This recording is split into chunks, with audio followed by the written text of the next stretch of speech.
So they proposed to Joseph called Barsabbas, who was also known as Justus, and Matthias. So they gave only two names. And out of those, they said, after prayer, let us vote. So it is appropriate, therefore, for us to come and do that. So it's appropriate, therefore, that today's topic is choices. Today, we are come to make choices. We are talking about choices. That's our topic for the day. The topic for the day really is choose who to serve. That is our topic, and it's in line with what we are doing with our choices that we are going to make today. So I want to give a few things about choices. The first one is choose to serve or not to serve. Because you can choose to serve and choose not to serve. I like the way that Mrs. Maina came and talked about truthfulness. But you simply choose, you don't do it. So you can choose not to do that. So we need to look at that. Do I want to serve or don't I want to serve? That's the first one. Number two, who am I going to serve?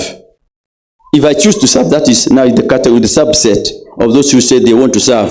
Who do they want to serve?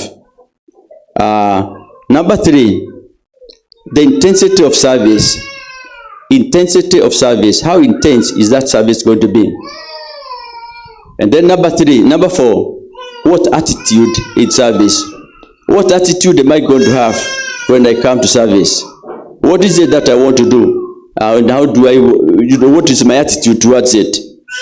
So what's the attitude in service? So let's start with to serve or not to serve. Do I want to serve or don't I want to serve? And that we can draw from two parables given by Jesus, one in Matthew, the other one in Luke. I believe they are the same parable but given by different writers, so they are given a different weights for each one of them. So in Luke chapter number 19, verse number 13, 16 to 24, Jesus is giving a parable of some nobleman who went to get a kingdom. Now when you are a nobleman, it means you are a nobleman. That's noble means noble. Is that English? Meshach, does that sound English? Noble means noble. Something like that. So here we are. So he must have been talking about himself. And he's talking about a nobleman who went to receive a kingdom. But before he went, he had 10 servants. So he gave each one of them a talent. And told them, I like the verse number 13, I think it is. It says, occupy till I come. In other words, he called his 10 of his slaves or servants and gave them 10 and said unto them, occupy till I come. In other words, I've given you the trade with it till I come. Do whatever you need to do with it. And of course, you know what happened. That of the first one came and said, when he came, finally he came back. But some people did not want him. And of course, Jesus was talking about himself, where he's now saying, I have gone to receive a kingdom and I'm coming back. That's for sure. Coming back I am. But some say, no, please don't. You don't. Actually, we don't like you. You don't have to come back. And I think if you know how the society has been going, there has been so much anti-Christian approach. That's why we have now the traditional church, the traditional religions coming back. And for them, they say, God, you are good. But this Jesus, wachana naye. You got the Muslims, God, you are good. But this is Jesus, wacha. And so when he's talking there, he's saying he went to receive a kingdom. But some sent word, please, we don't want that fellow back. But whether you want him back or not, he will come back. That's indeed what he was saying. I mean, he was trying to tell them that, coming back, I'm coming. So he went, some of them, one of them came and said, out of the one who gave me. Another aspect, he brings the parable of the talents, and which comes after the 10 virgins. So the aspect that he brings out in Matthew is that he gave them according to their ability. You know, Luke does not talk about ability. They were all given one each. But Matthew comes and says, according to the abilities they were given. One is given 10, another 5, 2, according to the ability. So I want to put it to us this day, that when God comes our way, he knows you and he knows me. And he's not going to necessarily demand the same of you as you demand of me, and vice versa. You know, there is that which he has given you because he knows your ability. Just like you find in Ephesians chapter 5 and verse 11, that when he ascended into heaven, he took captivity captive and gave gifts unto men. You have that one, Ephesians 5 and verse 11. He gave gifts unto men, you know, different gifts, so that each one of them, they are going to do the work that he has assigned them. So I said Ephesians 5:11. Is that 5:11?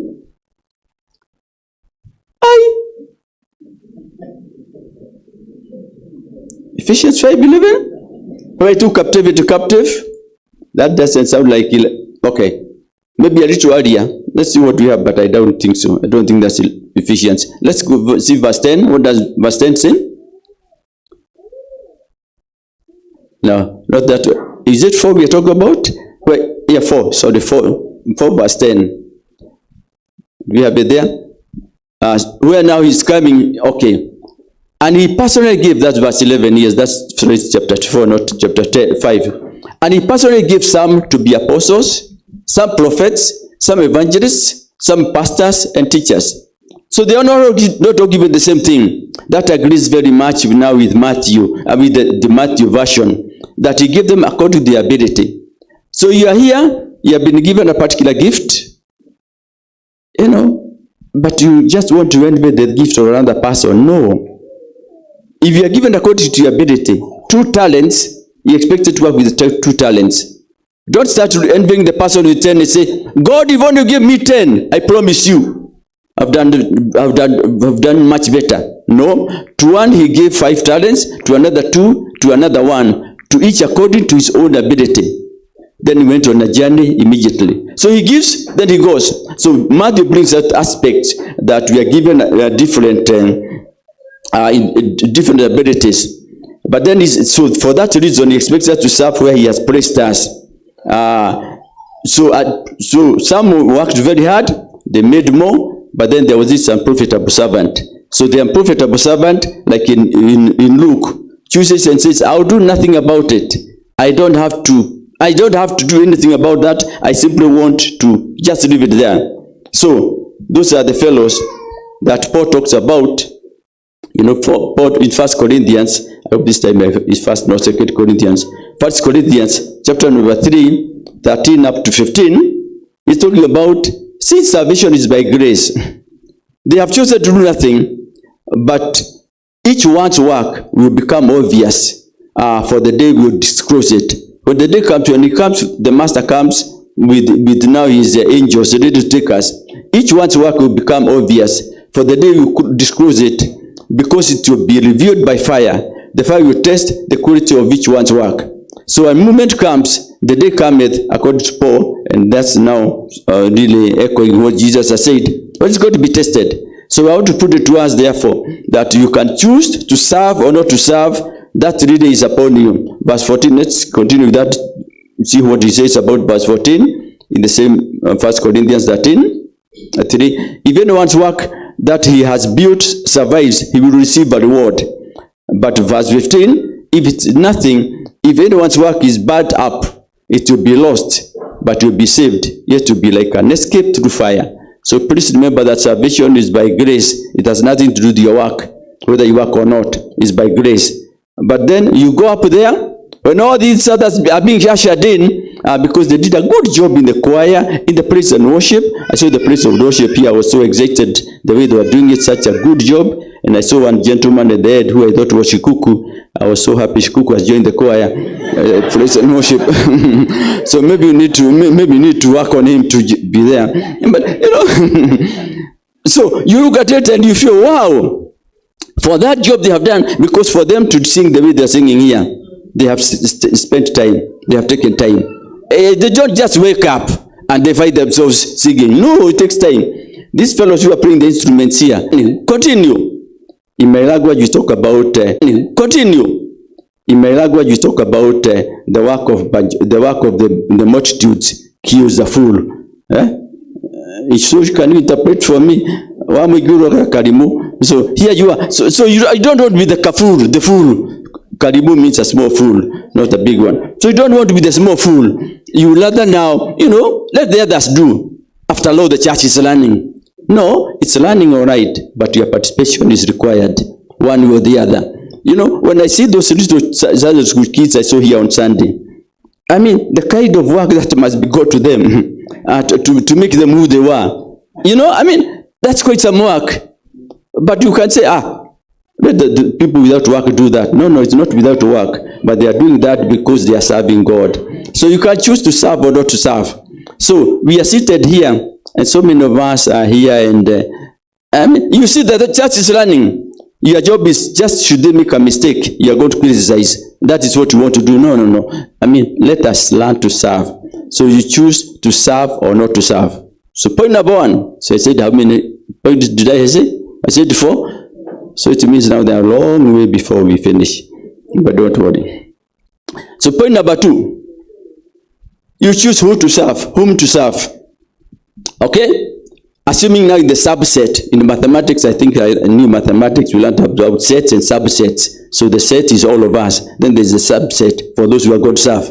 Once you have chosen to serve, then you say, whom do you want to serve? And that now comes from Joshua. Joshua chapter number 15, number 24, verses 1 up to 15, has a very good way of putting it. So Joshua starts by telling them, giving them a history of themselves. And he's telling them, this is what has happened. He had assembled all the tribes of Israel, and some of Israel served as leaders and judges, and they present themselves before God. And then he started giving them some history. So this is what the Lord, the God of Israel, says. Long ago, Kitabo. He's giving them a story of long ago, before they even came to that land. So long ago, your ancestors, I think that's what it is. Long ago, this is what the Lord says.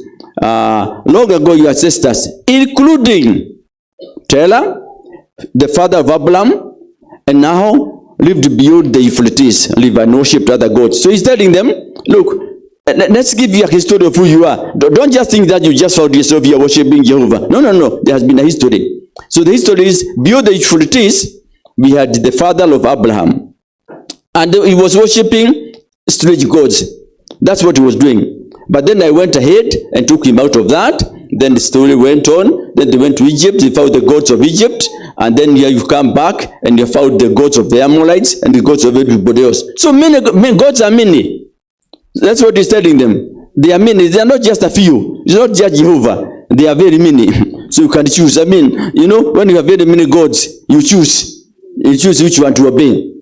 So he's telling them, now look, now I think verse 15 is the one which is really very important, because he's now challenging them. Telling them, after all that history, well, you can choose who to serve. Let's start from verse 14. After you have heard all that history, therefore fear the Lord and worship him in sincerity. After seeing all that he has done for you, then fear him and serve him in sincerity and truth. By that, for you to be able to do that, you must get rid of the gods of your ancestors. The ones they worshipped beyond the Euphrates and of Egypt, and worship the Lord. You must do that. So he's telling them, now choose to do that. That is what his exhortation is. Can you now worship that God? However, there are choices again. Verse 15. If you don't do it, if it does not please you, if you do not want to serve him, nobody's forcing you. Make a choice. First of all, make a choice. Do you want to serve?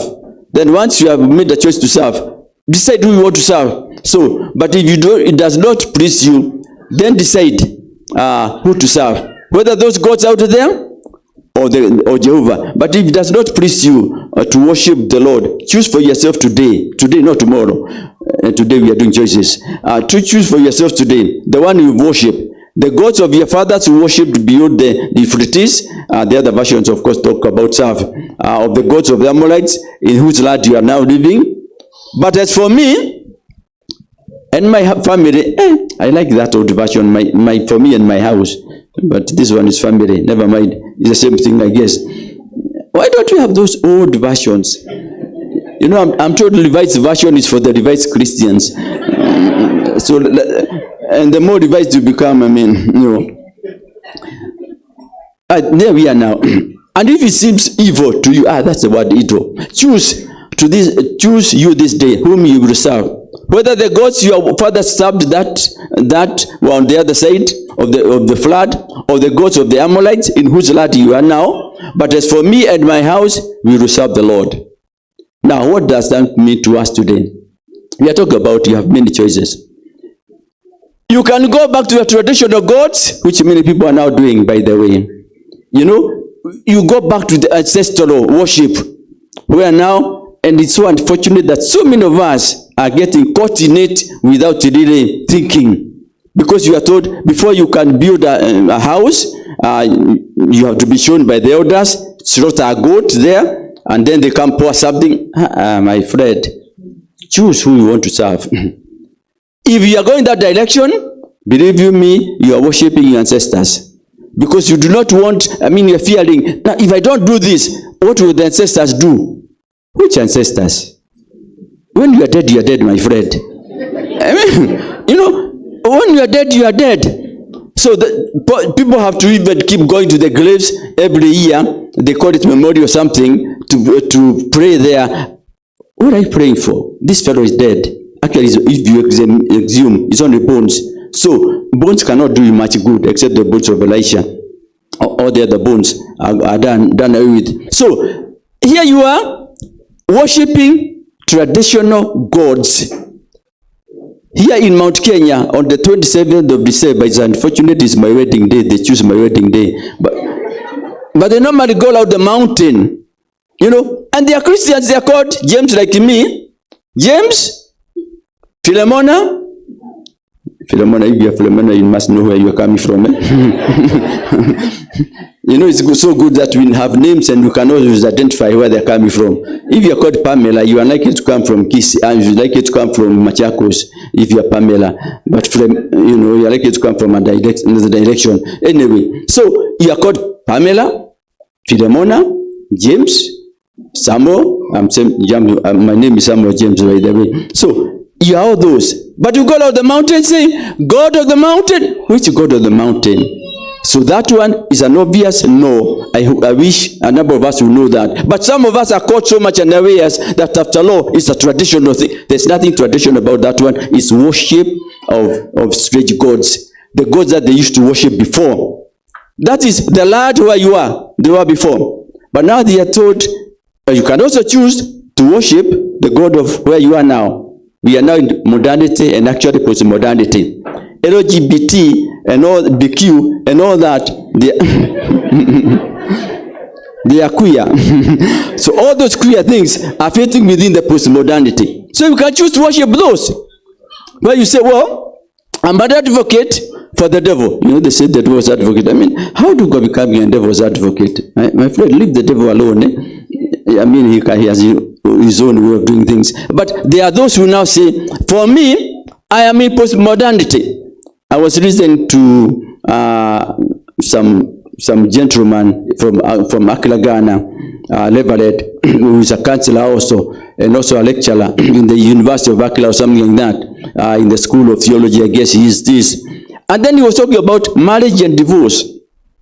So he was asked a very clear question. Is it okay for a Christian to divorce and marry? First he tried to go around it. Then he said, now look, things are dynamic. So where we are now, we must go with the dynamism. So if your husband is not doing very well, you can leave. Then I remember Jesus asking, that is in Matthew chapter 19, where they came and asked him, is it okay for a man to divorce his wife for any cause? And Jesus told them, haven't you read? When he made them, he made husband and wife. For that reason shall man leave his father and mother and be joined to his wife, and the two shall be together. So what God has put together, let no man put asunder. That's what he said. But now he's telling us, now you see there's dynamism. Christianity is dynamic. It's not static. No. What God said in the beginning, he is saying now, and you see on the last day. I think that it's important for us to remember. So once you remember that, so the gods they served there, and the gods they are serving now, you can choose. The gods of corruption are very much with us now. They are saying, after all, corruption is part of life now. We must understand. Zacchaeus was there, he tried it. But when he met Jesus, he said, half of my goods to the poor. Those I've stolen from, I repay 4 times. Now that's true repentance. You know, so now we need to come to the point where we are saying now, I am serving the God of the Bible, and what he says, I must obey. Not necessarily because it goes with my tradition, not necessarily because it goes with my environment. It has nothing to do with it. Because I think that we like saying, if you're truly a Christian, you don't question what the Bible says. You don't question what Jesus says. You just say, if he says jump, you don't ask why. You only say how high. You know, don't go ask him, why should I jump? Just say, Lord, how high do you want me to jump? That's the only question you're allowed to ask. But not, why should I do it? So I'm saying, therefore, it is important to know, once you have decided you want to serve, who do you want to serve? Is it the God of Mammon? Because money has become a very major challenge. That whenever you want to serve, what money is involved? And I'm not saying you should not go for money, but I've come across many people in church, pastors, who are changing jobs depending on which one, who is paying more than who. Even going on strike. Can you imagine going on strike from preaching because the pay is not good? The church must improve the pay. If they don't, we will not preach. I mean, who are you serving now? That is the God of Mammon, for sure. So we are saying, therefore, ladies and gentlemen, you need to make a choice of who you want to serve. That is important. But now, once you have decided you are serving, my point number 3, intensity of service. And I think intensity of service has been dealt with quite a bit by those who have gone before me here, who have preached before me, where Jesus tells them, remain in Jerusalem, hakuna haraka, there's no hurry. Because there are some of us who are in such a hurry because we feel the world is coming to an end tomorrow.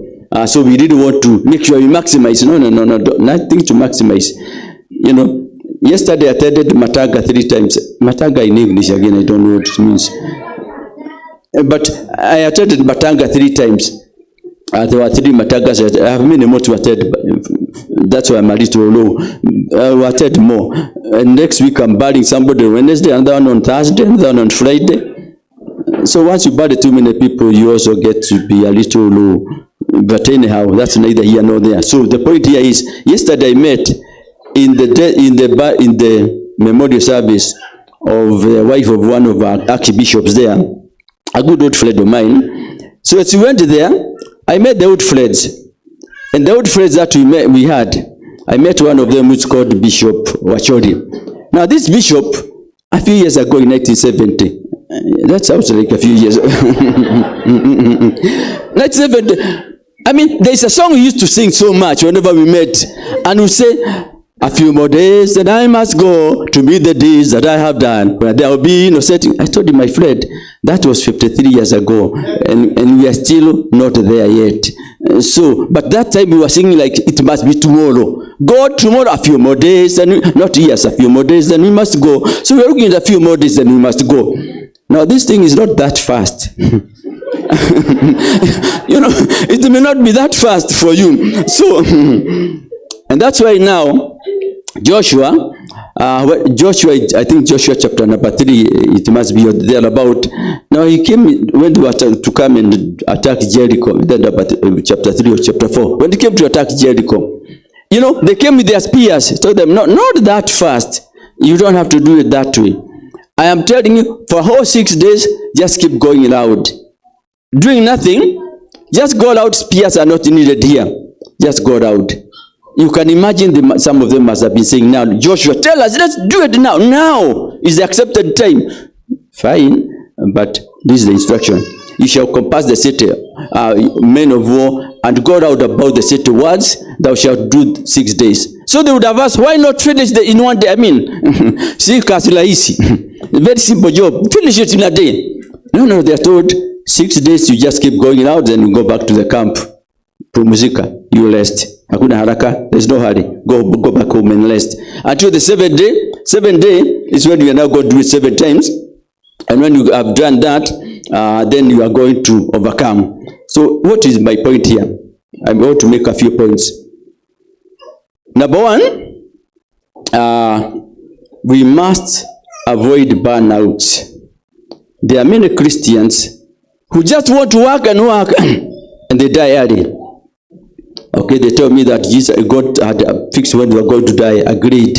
But just like somebody saying, because God has said the things which are going to happen to you anyway, you want to jump up there and then jump down after all. God says you must. That's designed for you. But don't design things for yourself by burnout. So we have a number of people who just work so hard and get burnt out. And I'm sure you have seen that in the Christendom. A number of people, they have worked so hard, but they are no more. And if they are there, they are really not there. Because we are human. No, Reverend Kiriga and I like saying we are human. So when you see us, please, we are human. So like now when I'm telling you I'm low, after attending 3 matangas in a day, we are human. So since you are human, you go overwork yourself. You get burnt out.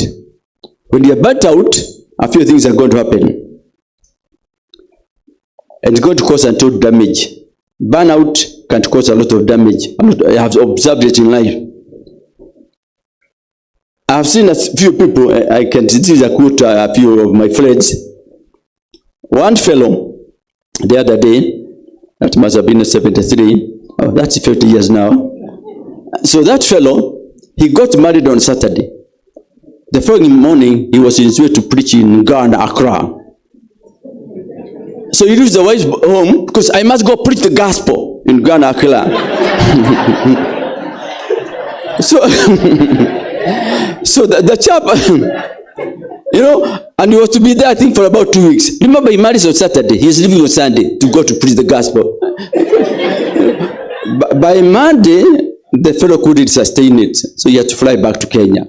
I mean, don't do foolish things like those. In the name of the gospel, that since I've chosen, the intensity is so much, I must really make sure I get it. You know, so instead of honeymoon, he goes to preach the gospel. No. Please, there's time for everything. To everything, time. Nobody knows the song. To everything, time. There is a season. Good. There's a season for everything, my friend. So when it's your time to be with your family, gospel can wait. You know, I mean, you know, be with the family. I mean, because if you lose your family, I mean, if you lose your children and the wife, simply because you are so busy out there, no, there's time for everything. You know, I like this man of God. He's very sincere. I like him. These days, I like him. Called Benahin. You know, Benahin was so busy with the ministry. Come to Kenya, go everywhere, leaving the wife at home. So I've said, then, since you are no husband, you are a preacher, not a husband, then can you continue preaching? And I remain. So they divorced officially. Official divorce. Because he said, look, I mean, what do you don't need me, and since you are not there for me anyway. So they divorced. But I like Benahin, I'm saying because of the positive part, that finally he now came back and said, now I have realized my mistake, my dear. So what you're going to do with remarry? Because the Bible is very clear. If you divorce, if you must divorce, it says don't divorce. But if you must, then stay single or come back. So now he's staying single is not very easy, so he came back to her. So now they are properly married. And then he said, since I realized my mistake was I was leaving you behind, now we'll be traveling together. Mama said, now we are talking. So there's no point of that you're out there, but then your family is suffering. So it is important that you take care of what needs to be taken care of, because that's why we are there. So burnout can have that challenge that you are really going to make others suffer. But also, you end up making very many mistakes, even in the ministry itself. Very, very serious mistakes. There's one fellow, that was an act, on the video drama. So some fellows, they were acting somewhere, burnout, the meaning of burnout. And this fellow preached so much, cast out demons so much, I mean, so busy. But you know, he came to a point when he said, now, I cast you, devil. Then he said, now I cast everything. No, biting. No, he was biting. I bite you, devil. I bite everything. So by the time you come to biting everything, my friend, you are so exhausted. Because once you bite everything, what have you done? So really I'm saying it is important to know that burnout is real, and we should not really we should not adulterate it and pretend that me, I'm so busy with the gospel. No, there's time for the gospel. It's time to sleep. The doctors require that you sleep a number of hours. But when you tell me that you have no time to sleep because of the gospel, no, please. Time to sleep is time to sleep. Time for the gospel is time for the gospel. Yesterday again, I met that Archbishop. It's called Archbishop Muilori. I think they know him. Archbishop Muilori, a few years ago again, those days, only one person had a coat. That was him. We didn't have coats, the rest of us. Only him had a coat.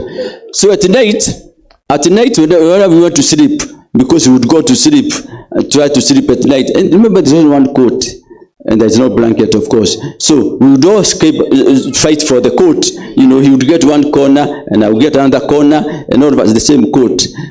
But it worked that time. But I want to put it to us, it's good to be realistic, be real in life. You know, don't just do things because you think you're pleasing God. It does not, foolishness does not please God. It is important that really does not go for burnout, because burnouts are real. And so many Christians have made shipwreck of their faith because of that. They end up now spiritualizing everything. I mean, natural things, you know. And again, a few years ago, we were out there in a place called Banana Hill. Those were the days of Wangari. Wangari had just come up. Margaret Wangari, she's still there and doing a good job. But she had just come up that time as a teenager. And she was doing very well. And since everything had to be spiritual, cameras had just come out those days with a flashlight. The first time, they had just come. Before that, the pinhole camera, you are, focus, But that time we got some with flashes. So we were there praising or praying, and somebody flashed. Then we all said, that's the Lord coming back. That's a message from the Lord. So you end up now, you end up actually spiritualizing things which are not there. And that's why now, some have said, for example, when pastors are going on leave, they say, how can a pastor go on leave when souls are dying? My friend, whether he goes on leave or not, they'll still die. But when he comes from leave, he's likely to be more energized to do the job. So that has been an argument by some that, in fact, it was my argument a few years ago when I had, those days we were going to a church called Deliverance Church in Karioko with the legendary Jokayo. And Jokayo will tell us now, I'm going on leave to Mombasa. We say, how? A pastor going on leave? And the souls are dying in Karioko? Oh, and when he goes to Mombasa, he's going to swim. He's not going to preach the gospel, he's actually going to swim. So with that, how can a pastor go to swim in Mombasa when the souls are dying? My friend, avoid burnout, because it does not help. And there another one now also told us that how can people go to Bible schools when souls are dying? I mean, we don't waste 4 years in Bible school because souls are dying. My friend, go to Bible school, you don't, they'll still die. But when you come from Bible school, you'll be better off. So I'm saying, therefore, in terms of intensity, let us know that God has called us to use the wisdom He has given us so that we can use it for better. Because when you do it, it's actually for better. It's not for worse. So don't be in a hurry to do things that you must accomplish by tomorrow morning. No. I like one VC who we had here called Professor Ajohi. Professor Ajohi used to tell me, look, Bwana, don't finish everything today because tomorrow, what reason you have to wake up if you have finished all the work? If you finish all the work on Tuesday, then why do you have to wake up on Wednesday? So leave something for Wednesday. I think it's good. So we need to have that there are still some unleashed people who are going to reach tomorrow, so have motivation to wake up. So it is important, therefore, that when you come to the gospel, ladies and gentlemen, our intensity, let's know how the intensity in service, let's be moderate in the way that we do things. And then finally, what is my attitude in service? What is my attitude in service? How am I going to serve? And that's why now we have 1 Peter chapter number 5 and verse number 2. 1 Peter chapter number 5 and verse number 2. It says, feed the flock of God which is among you, take the oversight thereof. How? Please see the words after that. Not by constraint, but willingly, not for fear thereafter, but of a ready mind. So number one, about our attitude. Don't go with the attitude that now that God, there's nobody else who can do it, then let me do it. He will tell you, by the way, I have thousands of people who can do that job you are doing. So if you are going, you are saying now because God has appointed me and me alone, nobody else qualifies. No, many others qualify, but He has given you that grace for that moment. And should a moment come when you want to abuse the grace, He's going to give it to somebody else. So He says, do it willingly. Taking oversight, not by control, not by saying, look, it's because there's nobody else who can do it. No, there are many people who can do it, but God has chosen you. So when you come here with Kevin and his team to dance, which my sister says she cannot, and for me it's worse. I mean, if I try to dance, I'll just find myself jumping. So the best thing is don't attempt, because you make a fool of yourself. But if that's what you have been given to do, because like we said, you have different talents and different ways God has given you, then come willingly, not because you are the only one. If you don't want to dance, even the stones, isn't that what Jesus told them? You don't want to these people to sing? Oh, not big deal. Get the stones to do it.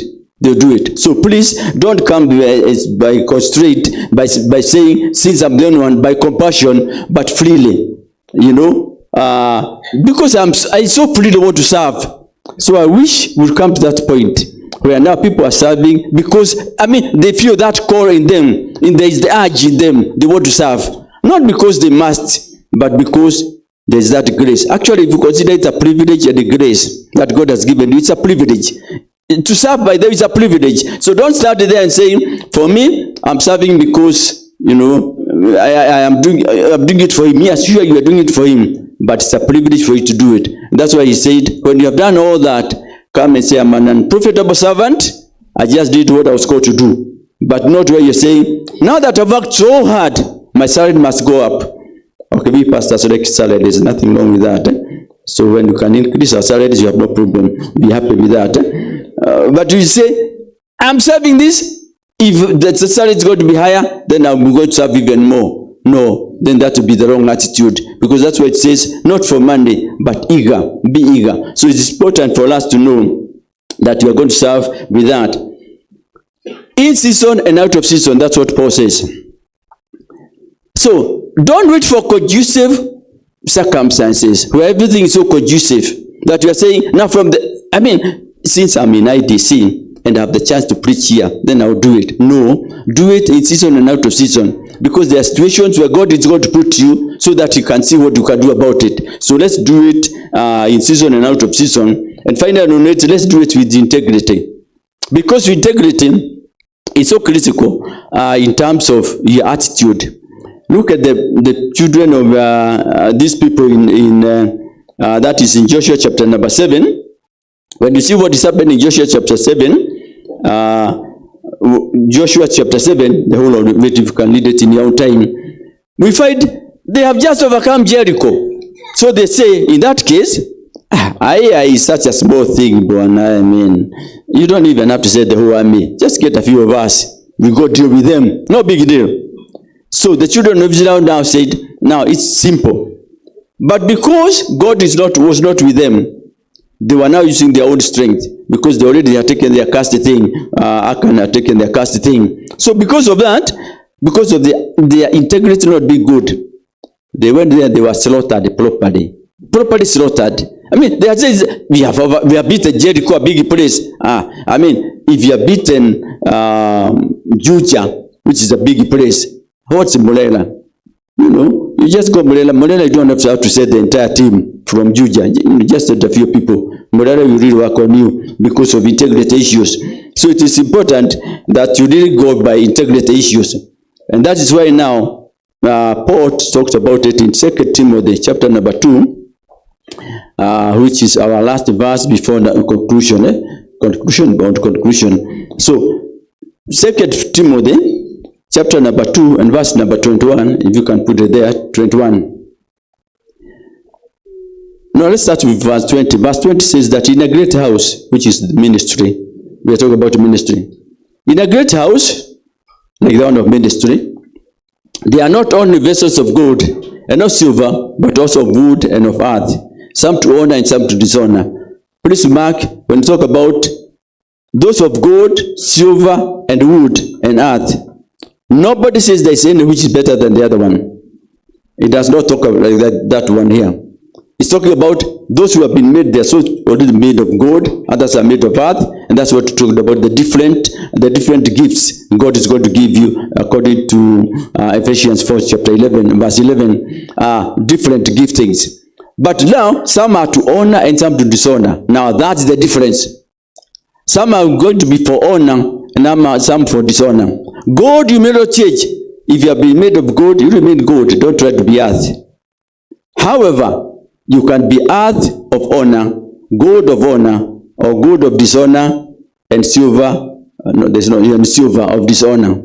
That's what it says. So some are made to honor and some to dishonor. So verse 21 now, that's critical part of it, about the integrity part. So he says, so somebody may say, well, if I was made for dishonor, what is my role in it? But says no. If a man therefore purge, not if God does it.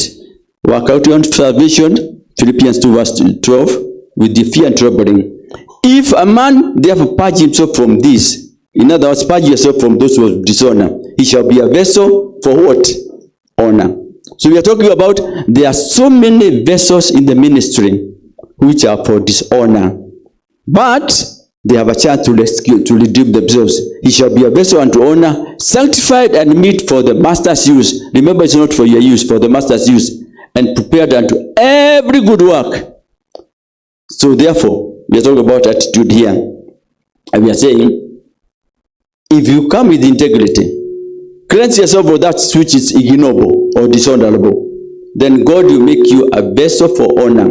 And a vessel for honor does not necessarily mean particular ministries. Not necessarily, because it's not necessarily gold. You don't have to be gold. You don't have to be silver. You can be anything else. But God is going to use you.